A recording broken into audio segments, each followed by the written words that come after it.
Hey, Johnny Mosley here for Peter Glenn Ski & Sports.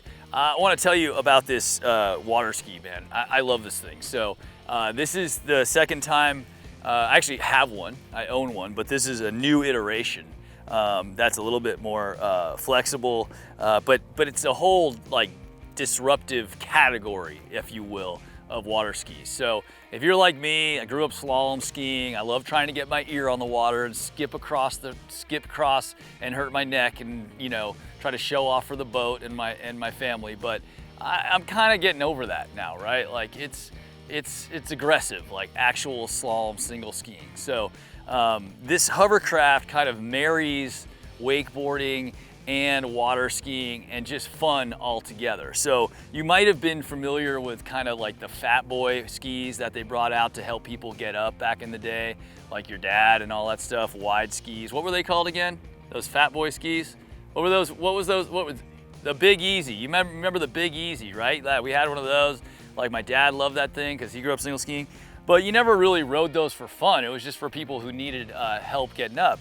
But now what they've done with the Hovercraft HO is kind of created a fat ski that's also really fun to ride. So instead of getting up like on your single ski and cutting out and trying to lay down and skip across the wake as fast as you can and lay down again, you get the single ski feeling, okay? You pop up on the single ski. It's super easy to get up on because it's so wide. It's as wide as two skis, okay? You pop up like with ease, like barely any yank on your back or anything like that. You only go like 20 miles an hour, so the crashes are mellow, and then you get out there and you ride it like a surfboard. Like has a thruster, see, it's got like 3 fins on the back, so you kind of like carve it, go up the wake, carve down it, especially like if you're, you know, riding wakeboard boats now and wake surf boats. They don't really have small waves for going flying across on a slalom ski, so you just go ride it, carve out, ride it, you know, and it just is a great flowy feeling. It's like meditative. I love it. And then cross over, do it again, like kick out, get a good workout, get that feeling of single skiing without like the ego, right? Just go out there and have a great time. You also might be familiar if you're a single skier with like wrestling your dang boot on, right? Like, anybody got any soap? You got any soap? I gotta get my foot in this binding, you know, and your bindings, your foot's like gone to sleep because you're in this gnarly binding. This is like basically a wakeboard binding, right? It just loosens up. It can pretty much get any foot in there. It comes on the ski. It's a nice soft pad.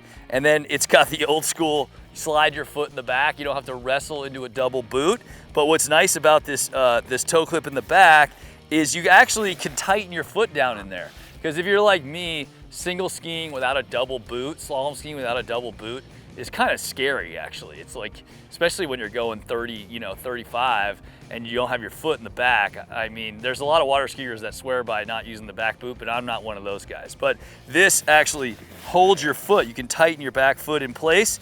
And they did kind of a smart thing here. They gave you a little bit of ramp angle. And if you're a skier, you know what ramp angle is. So they gave you like a little heel lift back here. So you're actually like automatically forward on the ski, even if you don't have a lot of ankle flexion. So anyway, if you can't tell already, dude, I'm a big fan of this ski. It's got like all the modern technology in it. It's not just like a big guy ski. It's a ski for everyone to kind of get out there and just have some fun. Sometimes I'll just like hit it in the morning, you know, when I get up, and I'll just be like, I want to take some laps on that. I don't need to go show off right now and do a bunch of tricks for my kids. I just want to get a good workout. I don't want to feel like I'm gonna like have to stretch out and be sore for a week when I crash on my slalom ski. I might be getting soft. I mean, you can call me soft. I'm getting soft, but I love this thing, man. It's definitely a great item to be part of the quiver. This is 66.5 in length, which will work for me. I'm 5'11". It comes in different lengths, but that 66.5 worked for me. So, and you can also teach beginners on it, which is great because they can just pop right up. All right, Johnny Mosley here for Peter Glenn Ski & Sports. That's the HO Hovercraft. Big fan. Put one in your quiver. Later.